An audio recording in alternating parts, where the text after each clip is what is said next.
back, HBR community. We are here today, myself and Beth and Mallory, for episode 3 of our Royally Resilient video podcast. Today's title is Building Confidence. And we really want to spend a little time today talking together about what confidence is and what it means to build confidence in our kids and them within themselves more specifically. But when we had our live discussion this week, a lot of questions came up again about competency and how is competency different from confidence? And is competency really just a checklist of skills that we can say we are able to do?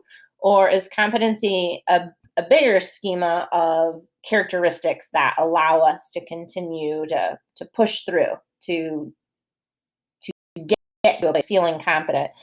So I'm going to read just the first part of this chapter 16 in our book. Remember, the book that we're reading, Building Resilience in Children and Teens. So he says, confidence is rooted in competence. Children can't gain genuine confidence without experiencing their own competence. They have to manage challenges to know they are able to succeed. Only then will they be truly confident. What do you ladies think about that?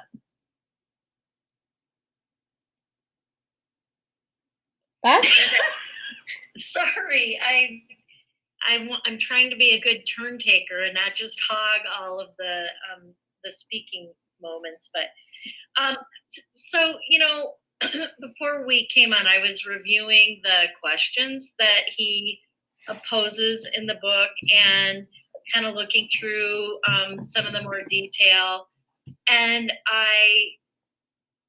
we've talked about some of the examples that he gives in here are not fluffed out very much. He may pose a scenario and say, did you do this or did you do this? And that's, I think that's good in the context of a book that's trying to cover a lot. But in typical style, I decided I would do a Google search on building confidence. And the thing that was, I found some great and fun and colorful activities and they all felt really good.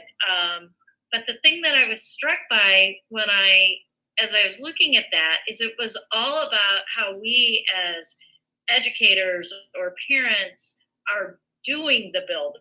Like, they're all framed that way. Build confidence in your child. How social workers can build confidence. And I was really struck that it isn't about us building it. I think the key, sort of the linchpin in that whole thing that you said around competence, is that we are helping maybe to identify and raise awareness about the importance of the environment for our kids to be able to build that confidence, but we're not actually building it. It has to happen. Kids have to develop it themselves. Kids, young adults, and even ourselves.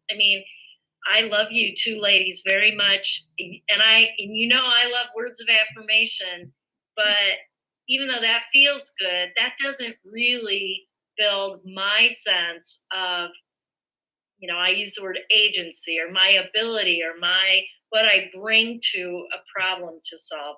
That totally lies in me and in that internal dialogue and that belief that I have in myself. Through your experiences, right? So as you move through different scenarios or experiences in your life, your competence becomes greater and therefore you become more confident. That confidence builds in you. Yeah. I think, I know the three of us have talked a lot about self-esteem, confidence, participation trophies, if you will. And I think I'd like to talk about that for just a little while. And if you were with us for our first episode, we showed that short video at the end of our conversation where Jensberg talks about his 7 C's. And when he talks about this one, confidence, he really says, we thought we knew how to do this. For the past 15, 20 years, we've really been trying to build our kids' confidence, but really we've failed at that too. So we're inflating their self-esteem by providing non-authentic, so to speak, words of affirmation. So, Mallory, what do you think about that? Well, what I was going to add to piggyback what Beth was saying, and then you kind of jumped in and said exactly what I was thinking. I think it's about figuring out that our role is to not necessarily build the confidence, but build and provide the opportunities for those experiences.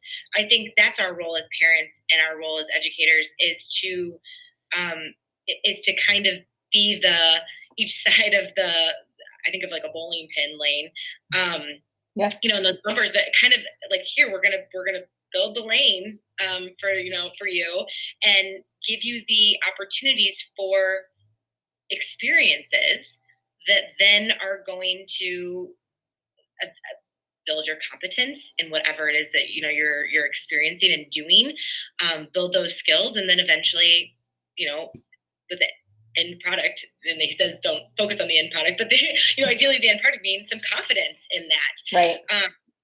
And yeah, I think it's that's what our role is, more so than building the confidence piece. It's building the exposure to experiences and providing the opportunities for those, and listening to our kids and figuring out, okay, let's throw in stuff that they're interested in. Let's let's give or some things that they're good at, and maybe some things that they're not so good at. Right. And kind of providing them with all of that.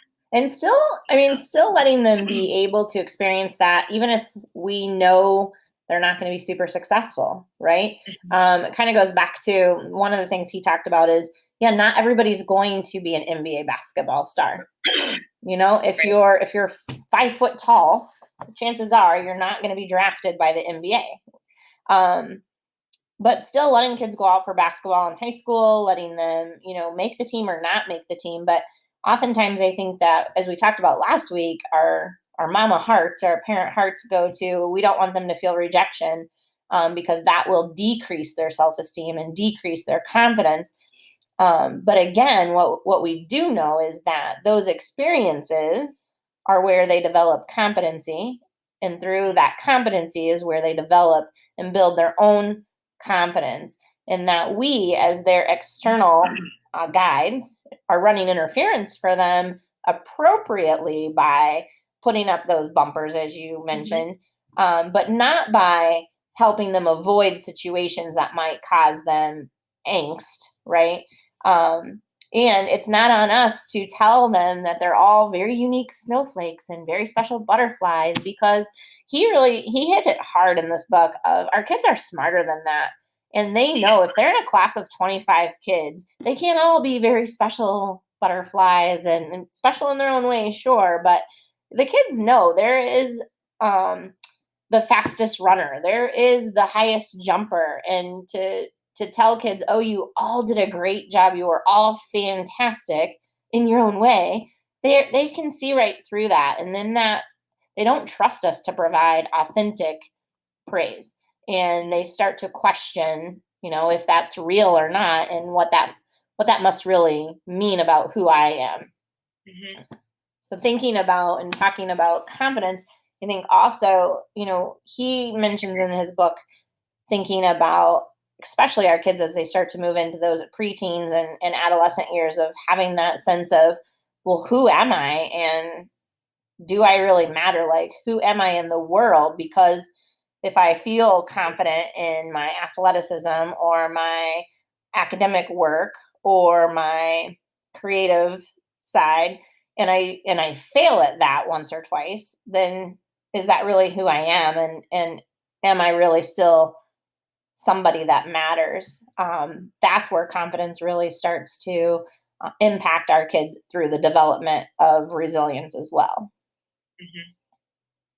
Yeah, I don't know that this may or may not fit, but as you were talking, most of the time that I've been experiencing this video podcast, I find myself thinking from the perspective of a mom, being a mom of my sons. But for some reason this week, I am really stuck in my own childhood with this, which is really strange because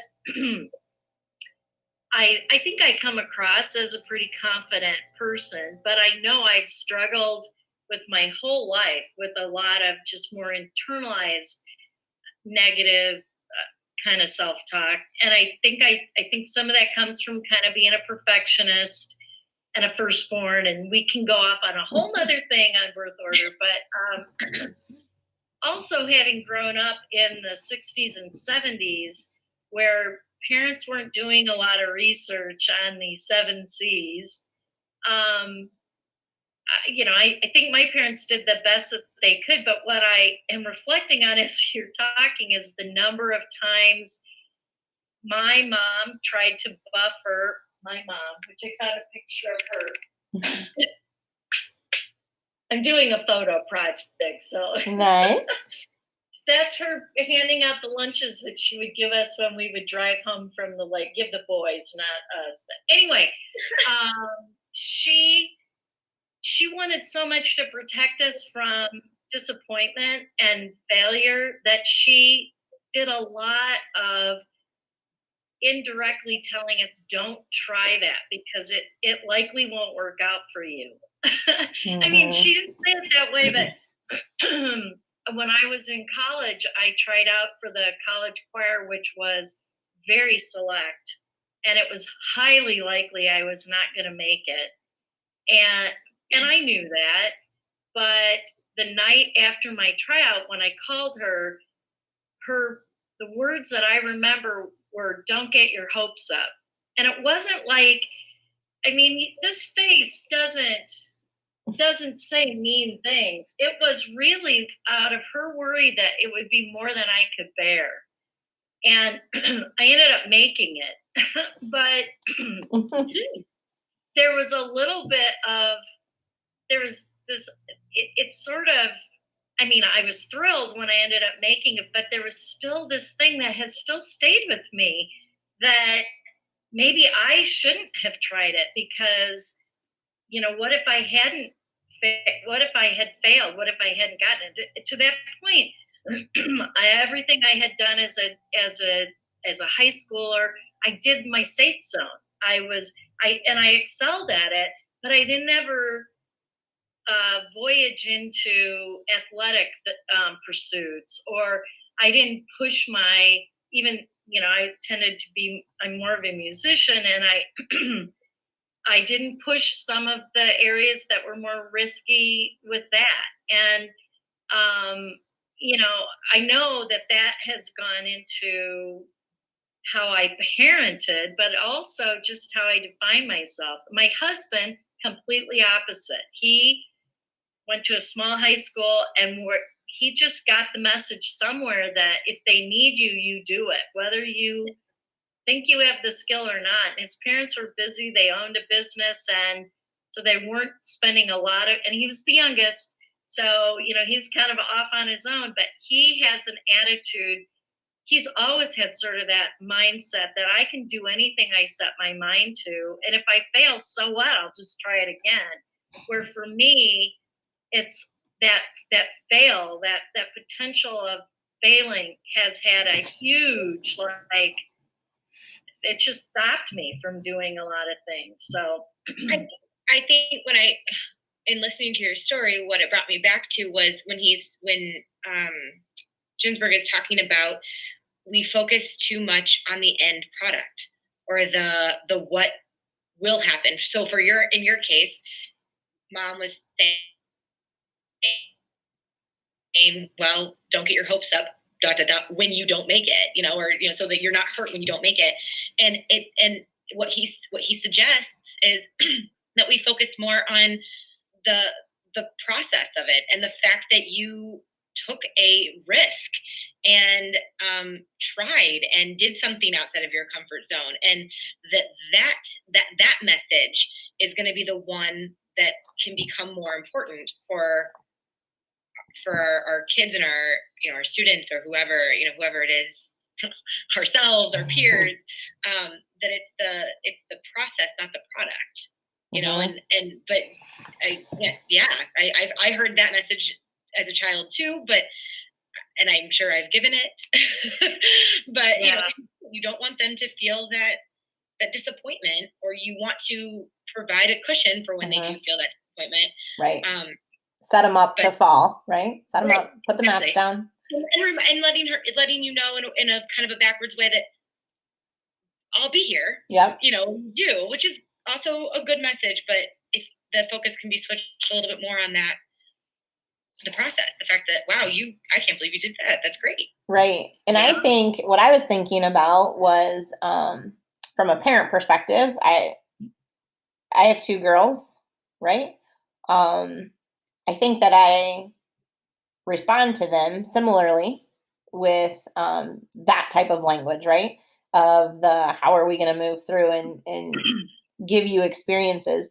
I have one who very much has worked through her competencies to gain confidence to say, I can take that risk. So what if I don't make it? I'll just try out for something else. Or if I don't make this, I'll try out for this. And it's it'll be fine. And she's definitely confident through her experiences that her identity doesn't lie within those things. I have another one who is very hesitant to take those risks and doesn't want to have the quote unquote fall, the failed experience for some things, though other times definitely pushes forth and does that. So I think as we are just all talking, back to Beth, what you brought up at the very beginning, this is not, although it's advertised as how to build confidence in your kids, how to instill self-esteem, like it's really not about us as the adults. It is not our job to do that. So we can't hold ourselves accountable for whether our children have a level of confidence yet or not. We can provide them opportunities, we can give them the experiences so that their competency continues to build, but it is within them and their experiences and ultimately, what they are choosing to define as authentic praise or non-authentic supports. I think if that makes sense. Yeah. No, it does. It does. It seems like such an obvious thing that and I think we do all go to that, oh, it's building self-esteem. But it's really so much more complex than, again, like I said, there's a million things when you Google search it, Mm-hmm. but it's the process. It's the it isn't finding an activity and doing it, Right. or even deconstructing a decision. It's like what happens in the process, and dependent on their developmental phases. That I did like about the stories that he tells in here, where he'll take the same child at different developmental phases and put them in a scenario and say, did the parent do this or did they do this? And it's kind of a nice way of thinking about it across the age span. Mm-hmm. But the takeaway for me, and I think we've talked about it off camera too, is that this is a lifelong process, and it's more than just the parent child. It's the Mm-hmm. people. It's other meaningful people around them, and that just really underscores. And I know it's a further C, so I'm not going to go there completely, but they're all so tied together. Connection Mm-hmm. isn't just with parent child. It is also with teacher, with neighbor, with pastor or religious, somebody that you connect with through that, and that it's through the process of those relationships that opportunities come up that create the outcome in the child. So even as a parent, you can't really orchestrate that either. I'm talking about, wow, not having any control over, but being able to trust that your kids are going to come into connections that will will serve to enhance that, or could serve to cause a backsliding, but that it's not a permanent thing. It's a process, you know? I have another story that connected with something in here, that was one of the examples actually that they gave, and you guys don't know this story, so it'll be like, where'd she go with this?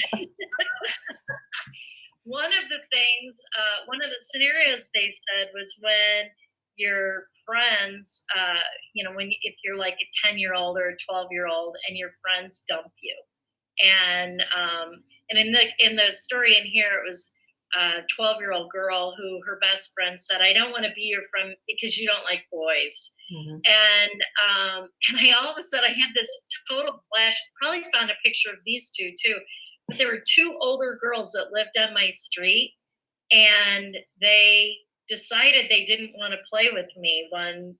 It was probably like a day, but for me it felt like an entire summer. And how my mom framed that was like a win for her, because I left there not feeling like I'd lost something, but that they had lost something. And so when they were ready to come back, and I can't tell you what she said. I just felt like it wasn't about me; it was about them, and that when they were ready to come back, that it also wasn't like I went down to their level. I was able to just go back into this friendship thing, and it didn't define a failure on my part. Do you know what I mean? And so I have to just put that story in there so we aren't all left with my mom. Like, don't be disappointed. But Well, I think that was really good, because one of the other things he talks about towards the end of this chapter is de-emphasizing incompetence. And so that was no fault of your own, right? That your interests shifted and changed with the girls. And we see that a lot at that adolescent level, in that 11 to 14 range. I think kids are just at such different places that naturally those things occur. But what your mom could have done, right, it would have been like, well, why don't you like boys? Or maybe you need to adjust your interests to meet the interests of your friends if you're going to stay friends. And if she had approached it that way, unintentionally, of course, she would have been really highlighting areas that would have made you feel incompetent or even shameful. And I think, that can sometimes be our natural tendencies. Like, well, you have to shift. You have to, like, everybody's growing up, grow up too. Or, you don't seem like you want to play basketball. You're not really trying very hard at practice. And, it might be that wind sprints are just a little bit more challenging for your system. Some other really bad example, but I think he really says attempt to try to build one of the greatest ways to destroy confidence. So as parents, it's not fully on us or as the adults in our kids' worlds to build their confidence, but we can play a role in decreasing confidence unintentionally. And I think that his ability to make us aware of that through some of the storytelling in this chapter is pretty critical, again, and very, very reflective for us as adults to think about. I think he has a couple pages where you said, I think Beth poses some questions, and I think that plays to what he calls the safe. Do I allow them to make those safe mistakes? And what does my interference do to impact those mistakes? I think that kind of plays along with that too. Like, even if that wouldn't be considered a mistake, the shame that can go around with interference. I think you're absolutely right, or Jessica, that just being cognizant, being aware of how we frame some of those questions or comments or reactions to the kids in our life, it is really important, because it's I don't know what the phrase is, but it's a lot easier to undo something than it is to kind of rebuild it up. Like just a tower that Finley will build, like she'll spend hours with her magnet tiles, and it takes one Seconds. wrong move to just Yeah. those towers. So yeah. Yeah, and I think, looking at those questions, another one that he poses in this area of confidence is really, when I'm talking with my child and I do feel like I want to express some affirmation, am I clearly expressing that I expect them to always have their best quality or best characteristic? So back to that process. Um, Mhm. I'm complimenting them and holding the bar high on the qualities and characteristics that they can bring, the process that they follow, and not necessarily that end result or the product. And so many of our kids we see these days, we've kind of all talked about it's in us too, this level of perfectionism and this really desire to have the achievement and really having a little bit of defining in who we are as these high achievers. I think it's really important to break that down for those kids too, that it is not about whether you got the highest grade. It's not about whether you are you okay? I'm fine. A giant bird just flew into the window. You were confident it wouldn't break the window. I could see it. Our window is where birds go to die. It's the truth. I'll just be like, it happens on a daily basis. We know the sound, but I could see it coming, and I trying to brace myself, and it was two of them actually. Means your windows are clean, right? So sorry. Well, I think with these kids with perfectionism, it's really important to know that it's not about, did I make the highest mark? Did I get the highest grade? Did I do it absolutely perfect? But learning to be okay and feel good and confident in the process to get there, and that it might be messy, and that the road to success isn't one path straight and narrow, but has lots of winds and turns. And we all can make decisions in our life that leave us feeling a little unsettled, less proud, less adequate.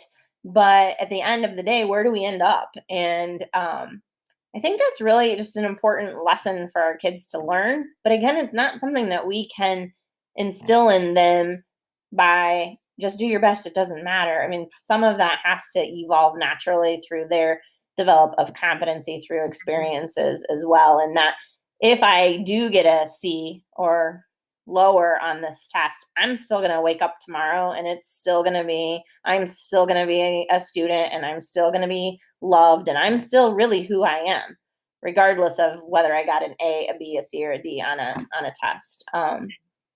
Yeah, I think, that's from our professional realm where I see it the most. Yeah, I agree. All right. Anything else we want to add about confidence and building that piece internally, intrinsically? I think it goes back to, I know we talked a lot about this during the last time, but it goes back to the getting out of the way, Mm-hmm. and focusing on the process, not the end product, Mm-hmm. and that allowing them to have those experiences. I mean, were kind of my key takeaways as I was reading this particular section. Was how do we get out of the way, and how do we do both? How do we get out of the way and still provide or allow for those experiences? Interfering but not interfering.